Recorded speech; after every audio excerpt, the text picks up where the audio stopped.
Hello friends, Friday அன்னைக்கு எடுத்த vlog தான் இது. மார்னிங் ரொம்ப பிஸியாக போனதுனால ஆஃப்டர்நூனுக்கு மேலே தான் விலாக் எடுக்க ஸ்டார்ட் பண்ணியிருந்தேன்.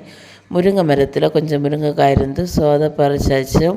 இன்றைக்கி முருங்கைக்காய் எப்படி நம்ம கொஞ்சம் நிறைய நாள் ஸ்டோர் பண்ணலாம் அப்படின்னு தான் இந்த வீடியோவில் பார்க்க போகிறோம். நம்ம எப்போவுமே முருங்கைக்காய் கறிக்கெல்லாம் போடியது மாதிரி அந்த சைஸில் சின்ன சின்னதாக கட் பண்ணி வைக்கணும். நம்ம எவ்வளோ சைஸில் போடுவோமோ அந்தந்த சைஸில் கட் பண்ணி ஒரு ஏர் டைட்டு கண்டெய்னரில் தண்ணி இல்லாமல் நம்ம ஸ்டோர் பண்ணி வச்சுட்டு நினச்ச நேரம் நம்ம அதை எடுத்து பண்ணால் போதும். அவ்வளவு ஃப்ரெஷ்ஷாக இருக்கும். நம்ம ஒரு 3 வீக்ஸுக்கு மேலே நான் யூஸ் பண்ணியிருக்கேன்.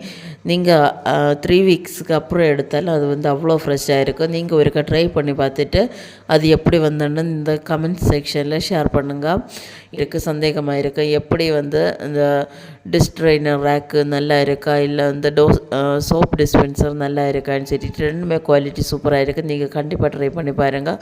இந்த வீடியோ பிடிச்சிருந்தால் லைக் அண்ட் ஷேர் சப்ஸ்கிரைப் பண்ணிக்கோங்க. தேங்க்ஸ் ஃபார் வாட்சிங்.